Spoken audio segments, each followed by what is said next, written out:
Welcome to the Talking Shh podcast. That's right. We'll be talking about music, albums, live shows, bands we love, bands not so much. Again, we're talking shh. Join me, Scott Nokon, and Stephen James. So we were talking about U2 and seeing them live, and I guess let's think about an earlier on you mentioned Rush. So let me just name a couple bands and interested in your feedback on bands I wish I had seen, but I didn't. U2, haven't seen them, still a chance. Rush, I never saw. I wish I did, and clearly there's no way they're ever going to come back together. And even if they were toying around with the idea of having Geddy and Alex bring in the drummer, I think they kind of squashed that, in the last few months. But who's to say? Yeah. They may do something different, but it certainly wouldn't be Rush with one of the Right. The premier drummers of all time. Those are the two that kind of stand out. What about you? Yeah, I was fortunate enough to see them several times. With my brother, and my dad was a virtuoso piano player. So Okay. music, my brother got listening to music, but I got playing the music version of that. And I think I went to more Rush concerts with my dad than I did with my brother. And I don't exactly know. I think it was the album after Moving Picture Signals I went to, and I saw the one before there. I think it was a Clockwork Angels. I think I've seen them maybe 4 or 5 times, Okay. and it never Nice. disappoints. Yeah. And I just want to fall back real quick on we talked about earlier about seeing Foo Fighters. I was fortunate enough to see there was several years back, Dave had done a birthday show at the Forum, and he sold tickets for $50 a piece.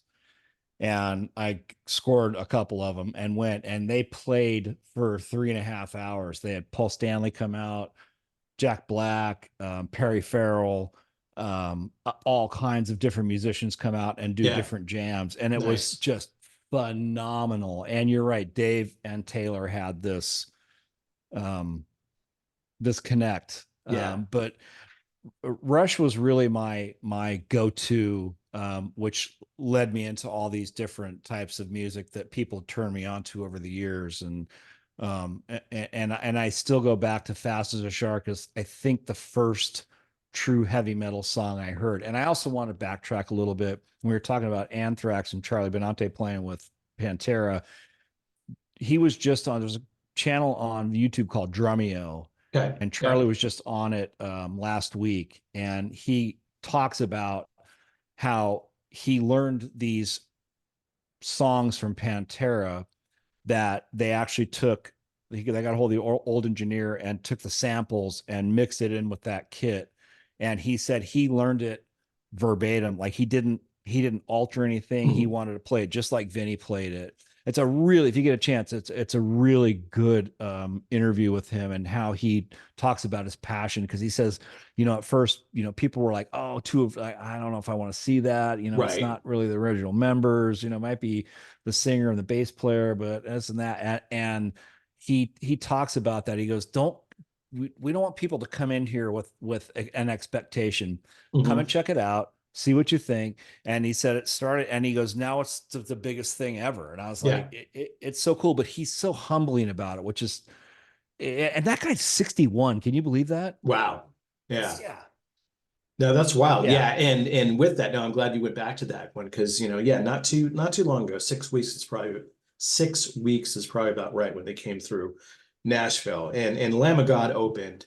And there was one other band that played before Lamb of God that's and I forget their name, but they had about 2 feet of stage to play on. And they're on Phil's record label, and I'm drawing a blank right now. So this is really good airwaves when I can tell you the band and I can tell you the record label. But if you know Phil Anselmo, if you know Phil Anselmo, he has a record label, and it's a lot of more kind of grungy, dingy, kind of slow bands like that kind of just have dredge, and that was one of them. And they were a good band, and they were, they performed well. We saw probably 2 songs at the end. Lamb of God, I think they're one of the best live bands I've ever seen, and I've seen them many times, and they just took it. And it was incredible. And again, the drummer, we talking about drummers, like he's been around for a number of years, played in Prong. I forget who he played before that, but Art Cruz. Yeah, you just, in like where we were, we had excellent seats where we could see just left of the stage, kind of at an angle, and you could just take it all in. And then when Pantera came on, I looked at it more as a tribute, right? Because they had a video lead in for the Abbott brothers, and it was really nicely done, very tasteful. And I agree, yeah, you could, watching Charlie, he wasn't playing, at least to me, wasn't playing the way he plays in Anthrax, because he wasn't playing Anthrax. It was very thought out, and almost say by the book, but again, it was paying homage to playing those parts and having the sound. And you can certainly, certainly I think one of the signature sounds of Pantera is their bass drum.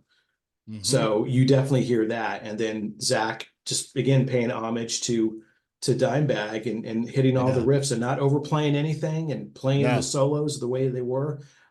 Phil was good. Phil was great. Rex is fine.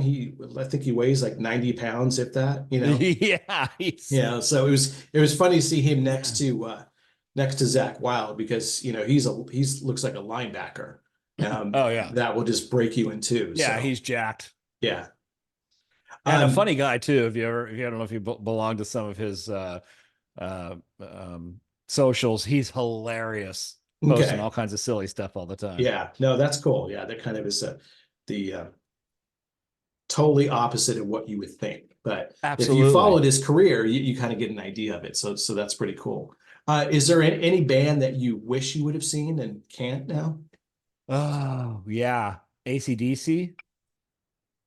I don't know that I can't see them, but it would have been good to see him back in the day. Isabel and I, she's we're peanut butter and jelly. She's been to all and loves the same metal bands that I like and love. And Def Leppard's one I'd like to see. I mean, they're not as, they're a little more bubblegum, but they got some pretty cool tunes. Getting in the face of going to concerts a lot, and I guess I'm more of a snob now, because when I was a kid, we sat in seats that you could barely see the stage. I saw Kiss, and you're like, I can barely see him. And now I'm a snob. Like, I'm paying top dollar because I want to be right up against the stage and seeing them. Yeah. Wow, that's a tough question to think about. Bands that I wish I could have seen that I didn't see. I saw Anthrax. I actually saw Guns N' Roses when Appetite came out at a little club in Reseda. Okay. Which was amazing. I mean, it was like the sweaty, small little, like, I was like, whoa, in your face, which was cool. And that's what I like to go back to, is like those early days. I can't think of the name of the band right now. You and I were just Armored Saint. I got to see. As a matter of fact, there was a guy that lived when I was growing up in high school. It was a guitar player that lived upstairs for me, and his wife worked for Chrysalis Records. And Armored Saint had signed to them, and we were good friends. And they're like, "Hey, you want to come to the show?" And like, "Yeah, sure." So we had front row at Irvine Meadows, and they had opened up for the Scorpions, and it was like, what gets better, Armored Saint and Scorpions. And in the 80s, Scorpions, that's when Klaus was like, God, what is he, 71 now? And they're still touring. Yeah, that's a tough one. I would have to probably go and log it down of like bands that I wish I would have seen that I haven't seen. What about you?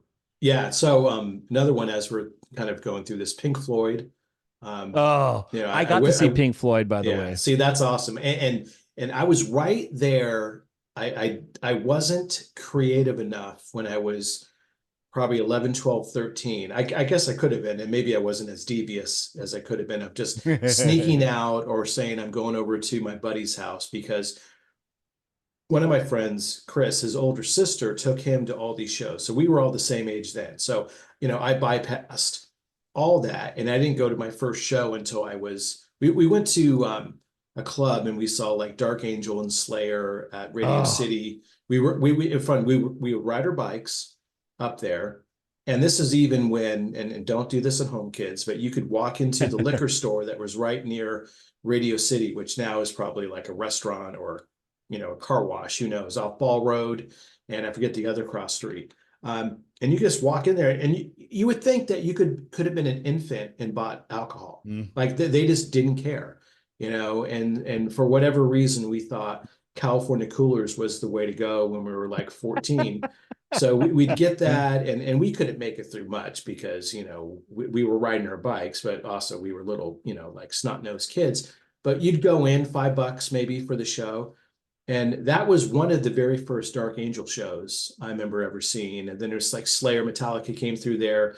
I remember it scared the hell out of us, Stormtroopers of Death. When we were that young, they played, I think, 7 nights in a row. Mind you, Radio City, I think, held maybe 75, maybe 100 people if they squeezed you in there. And that was scary because you hear this Stormtroopers of Death. And later on, clearly, it's more, it's not a joke, but it was humorous metal, right? With Billy Milano, and we're talking about Scott Ian and, Anthrax folks, earlier. Charlie played drums too. Charlie on the drums, yeah. And Danny Liker from Nuclear Assault was the bass player. And so things like that. So, it was cool. Somehow I got from Pink Floyd to Radio City, but in that, because I was kind of a wimp. I didn't go out. So I remember the only time, and this was a show I was so glad I got to see. This was a couple years older. I was 16, I think I was a junior in high school, and I'll make this 10 seconds. Back in the olden days, when you transferred schools and didn't move, you had to sit out an entire season. Yes. So I was all into playing football. So I went from a Catholic high school in Long Beach. I transferred for my junior and senior year. And in hindsight, it probably wasn't a good decision, but that was fine. That's where I got to meet everybody in Garden Grove at Pacifica High School. And, here we are today. But we had a game on Friday night. But I go, well, I'm not going to play. Slayer was playing with Overkill, DRI. Wow. Cryptic Slaughter and Blast at the Olympic Auditorium. Oh, wow. All right, we're going to that. So this predates the internet. Newspapers didn't come out until like 5 a.m. I had no idea what the score of the game was. No idea. We probably could have gone back after the game and gone to like the McDonald's or the bowling alley where people were hanging out.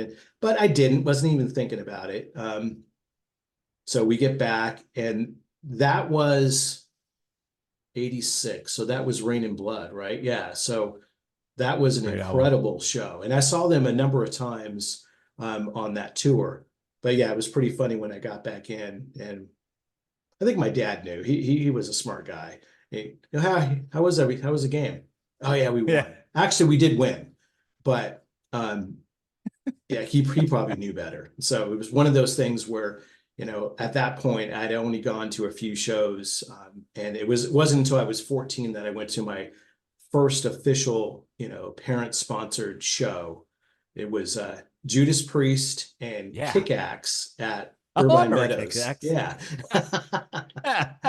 And technically, that was the first rock shirt I ever bought was Kick-Axe, because, back then, I think everything was $20, right, in the mid to late 80s for a T-shirt. And so I saved up my money, and I bought a Kick-Axe shirt, and I bought a Judas Priest, and that was Defenders of the Faith. And I bought this never works out well once you buy all this stuff. I bought remember when they used to have like the glossy programs? So it was like, size of an album, and it was really cool. But then you go, oh crap, I got to carry this around. They didn't have bags. And so it probably got torn up and all that stuff. I kept it. I kept most of my shirts. I lost a bunch of them somewhere, but I still have some in the closet now during that era. For some strange reason. Isabel still has all of her 80s Iron Maiden shirts. Yeah. That's which is awesome. cool. Yeah. And actually, I didn't mean to cut you off. I apologize, Mm-mm. but No I got worries. to see Judas Priest Screaming for Vengeance tour, which Okay. was face melter. It Yeah. was like, and that was like, and I have to tail back to Dad's and knowing you did stupid shit. Motley Crue was playing at the Santa Monica Civic. It was Okay. right when was it Too Fast for Love? Is that their first album? Yeah. Yeah. Anyhow, and I said, "Hey, I want to go to this concert." He's like, "You're not going." So I was like, "Oh, screw that. I'm going." So a buddy of mine that I went to school with, we ended up taking a bus from Torrance up to Santa Monica. We get in, we're watching. I mean, like, we're like literally against the stage. I actually got smashed and had to get pulled out. I Yeah. weighed, I think, 140 pounds dripping wet back then. Um, and then so I went and kind of sat up. They had a kind of like bleacher type thing. And I was trying to find my friend and I was like, oh shit, what the hell? How are we going to get home? And Yeah. I lost him. So what's the only thing you have to do when you lost your ride home? You have to call your dad and say, Yeah. "Oh, by the way, I'm in Santa Monica and I need a ride home." Yeah. And that was really, really awkward ride home for my dad, but he got over it. But yeah, that's one of those things where they catch you in your bullshit and you're like, "Yeah, I fucked up and Yeah. this is what I did." But I yeah, had this was in 80, so same year.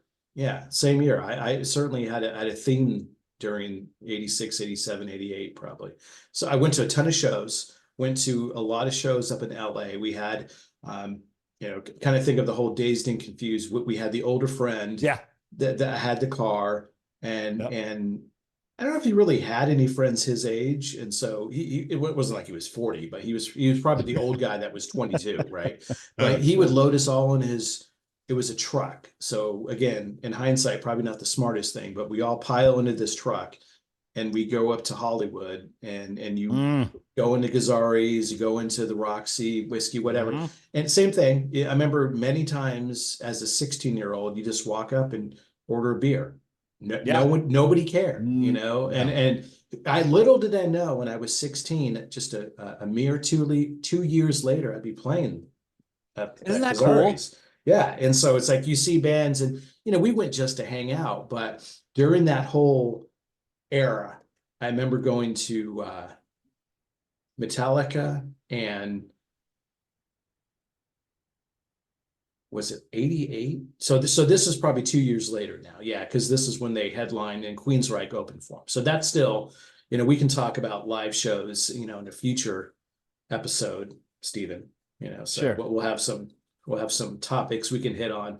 But I think we're doing fine now. We're just talking right? We're just talking shit. Yeah, absolutely. Absolutely. Absolutely. But I remember going to that show, Long Beach Arena, which again was the mecca of live shows. It was the best place to see gigs. Absolutely. And again, my parents knew where I was going. So at that point, I'd grown up slightly, and I don't think I ever got permission, but I was old enough to go. So we went, and again, went a couple nights, and I had to work the next day. I was working at a Texaco.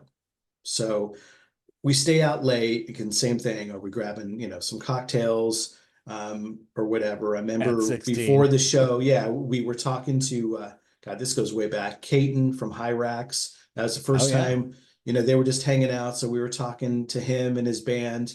Didn't know who they were, discovered them at that point, and then saw them a number of times, and he's still going strong. He still plays, he still tours, and mainly South America, plays some US shows, but go to the show, come back, hanging out with just friends, and I didn't go home, so I just stayed at my buddy's house. I'm like, oh, this is no big deal, it's fine. So the next morning, I walked to work, probably about a mile. I have my Injustice for All t-shirt on. Nice. I had long hair, so just this degenerate walking down Valley View Boulevard to the Texaco right there, and I grabbed a work shirt. I think I said like Tom was the name. I just grabbed, a gas station work shirt, and I'm there, and there was a a buddy of mine that was working to it, and I was late. I wasn't like really late, but I was late. And you go, hey, what's up? I'm good. Just trying to go to the vending machine. It was a long night. At the time, my dad had this big black Cadillac, and they pulled into the gas station. And I'm like, oh man, what's gonna happen?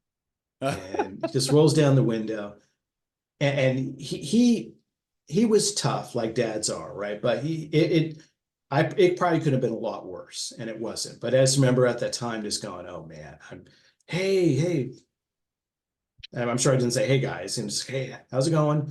Good. How about you? They were going to mass, and so throw that Catholic guilt my way. Of course. Hey, so where were you? I go, well, I went to the show. Yeah, we know that. I go, well, I stayed at Chris's house. No, you didn't. I go, I didn't. And I don't remember if I said that, where I was, but, I'm sure they thought it was like just the worst kid ever and I was going to amount to nothing. And clearly I didn't. But at the time, it was just one of those things where, you do stupid shit, as a kid. And there's many things that we've done that you probably look back and say, I don't know how the hell I got away with that. We never did anything illegal. We probably did some things that were kind of foolish. Was it anything that would have been life-threatening? No, but there was an element of risk and just kind of just the carefree attitude, which in a way just kind of shaped, I think kind of who we are now as far as just what our interests were. And I wasn't sitting home every night reading my textbooks and I was fine. I got through all that stuff, but it's like, you gotta have fun. I think that heavy metal did that to us in a sense, because it gave us that rebellion that, it's like when you send me your link to your show on Tuesdays, I'm like, oh, good driving home music. And I literally plug it in and turn in my truck and turn it up. And it's like what it did to me back then is like, I got a funny story, and I'm sure everybody did this when Queensryche first came out, and they had I think it was the EP of Queen of the Reich and a couple other songs. And I had the cassette that went into I had a truck, and I think I wore 2 or 3 of them out because I kept replaying Queen of the Reich over and over again. Because I could not get over those voices that he nailed. And then as I was just joining a band, I think I was 17, and the bass player of the band was like, oh, you think that's good? Listen to this. Listen to Rob Halford do this on Green Manalishi, or listen. And I think it even goes back all the way to Deep Purple, with, and I can't think of his name, but that they were hitting those notes. But there was something about Geoff Tate that was like, what the fuck is that? Yeah. I was so enthralled with it. I was like, I got to hear it again. I got to hear it again. I got to hear it again. But there was something I think that, and for me, that music did, and it didn't turn me into an asshole. It didn't, like you remember back in the day when we would go see the concerts in the 80s, it was we were all devil worshippers, and right. Yeah. Everything was bad and evil. Yeah. I like Iron Maiden, 666, Number of the Beast. And it was like, they were just lyrics. They had nothing to do with that. I think, and I'm going to just paraphrase a couple of them, which makes me giggle. I think Kiss was, I can't think of it. Knights Under Satan's Service. Right? Yeah. And Rush was Ruler Under Satan's House. Yeah. And you think back, and I remember because they would Bible thump, and they were having the cross. And I just kind of looked at it, and I just giggled, because that never had any effect on me as far as that changed my religion or my thought about, desecrating things. I was like, no, this music just speaks to me. This music makes me feel good. This music makes me want to be like, it makes me feel alive. And seeing live music, like I remember seeing an Iron Maiden show at Long Beach Arena, and Vinnie Vincent Invasion opened for him. I was there. Yeah. Really weird. Did you go to that? I did. Yeah. That was the weirdest. It's the weirdest thing. And that goes all the way back to the Ticketmaster thing, because I was doing the Ticketmaster that day, and I was like, second row, those are mine. Yeah. Okay. What tickets do you want next? But that formed what I felt about my life, is that I was able to be free. I got shit because I had long hair. I'm sure you did too. Yeah. I started getting tattoos. Didn't have quite as many as I do Yeah. now. But even just the few that I had that I got ridiculed for, my Sure. grandparents and this and that. Oh, why don't you cut your hair? And I'm like, this is me. This is who I am. Right. And that it is flourished to this day. I'm turning 57 this year, and every time I hear heavy metal music, when you're playing it, it's full volume. I'm like, that's just me. I want to hear it. I love it.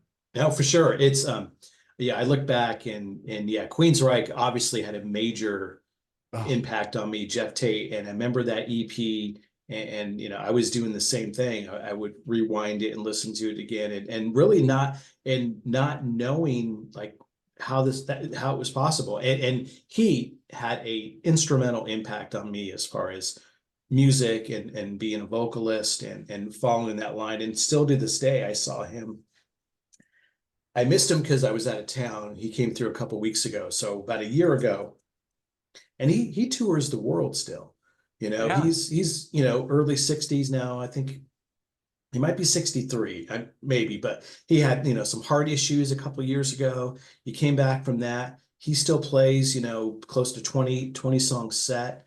He'll play all the classic Queensryche songs. He'll play a few from his, you know, Geoff Tate records, and he's phenomenal. And it's like, you know, I short of like, yes, I will always be in town when he comes through, but that's one where, you know, how many more years is he going to do this? You know, maybe a couple.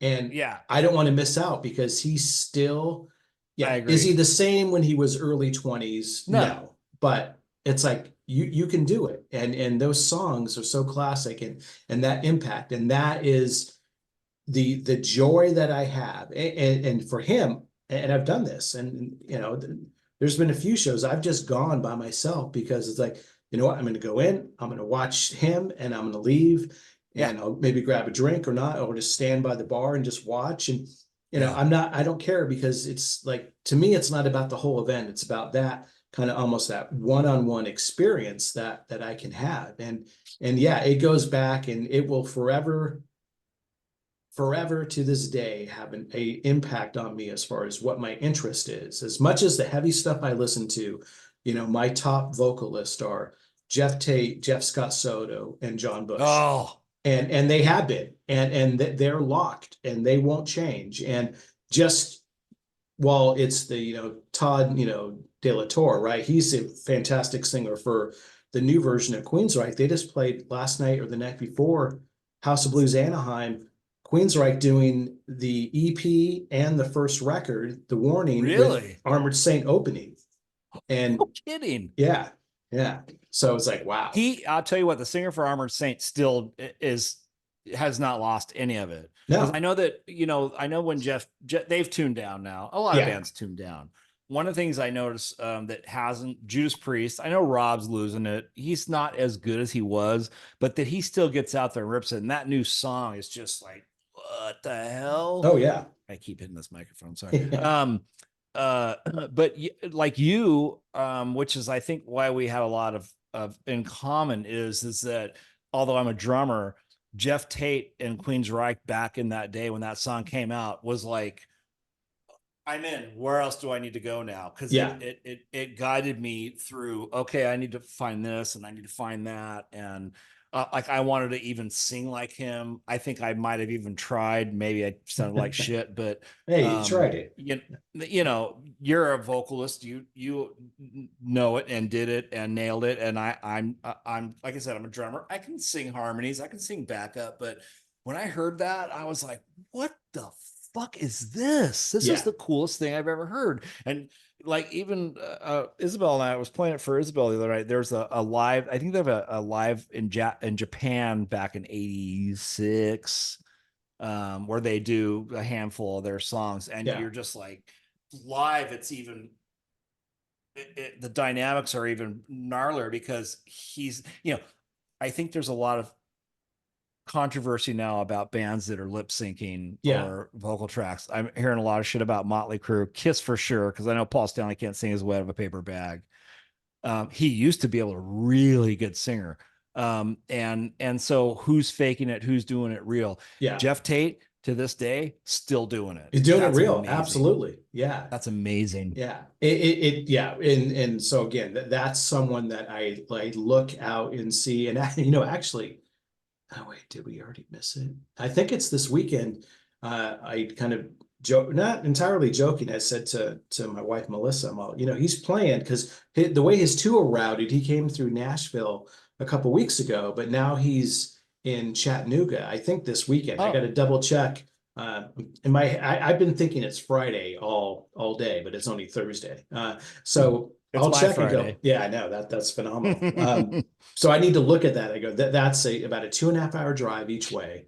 It's worth doing. So I got to look into that, and I will be going, and I'll report back on the next show if I do make it. But yeah, it's still one of those things where it's a gift. It's a treat every time you see that. And again, there's certain things where you don't know how much longer they're going to go, right? You just don't have any idea. And I think again, because our interests are primarily metal, there's some hard rock. Like I saw, and it was delayed a couple years with COVID, but now it's been a year and a half. I think it was October of 22. We saw Elton John.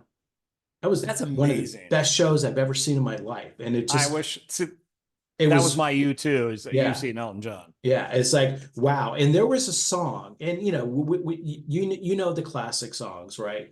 Absolutely. But there was one song that I never heard this before, and it like affected me, like how good it was. And then I played it, and again, I'm in our advanced age, I can't remember what the name of the song one was, but it was one of those where I remember turning to Melissa and going, that song was incredible.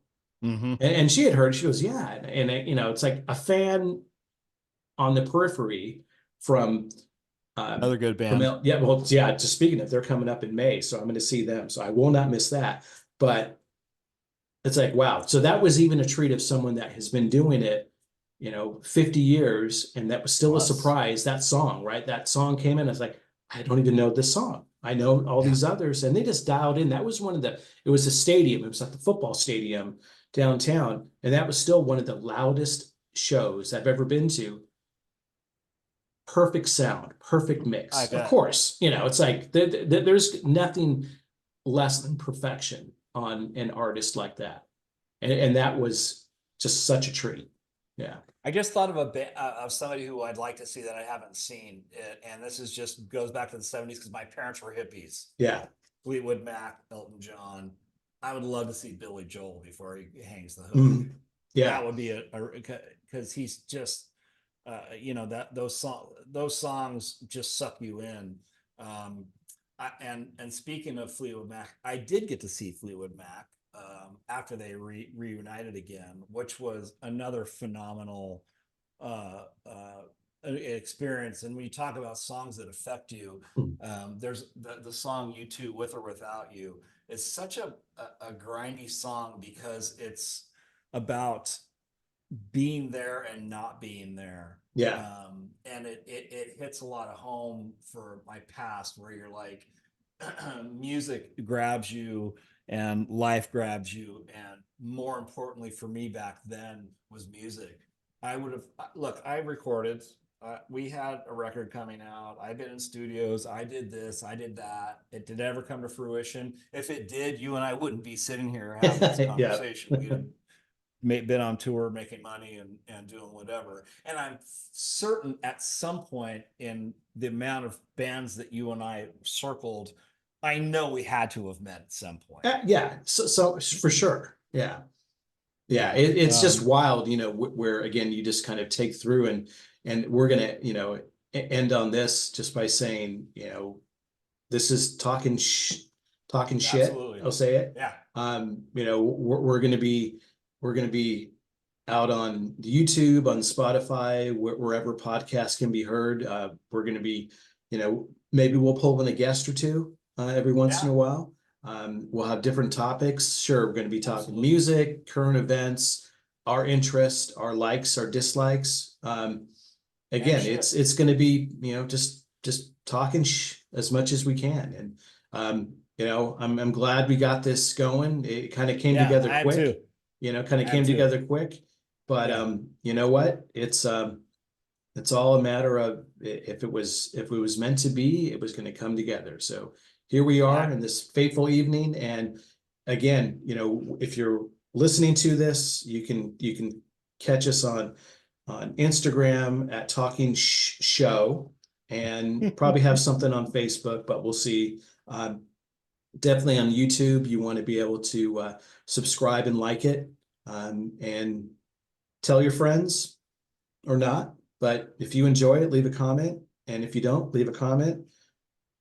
It's not going to stop us from doing it. So until next time, Stephen, I appreciate you making the time, and have a great rest of the evening. And we'll talk soon. So see you guys. See you next week. Cheers. Right. See ya.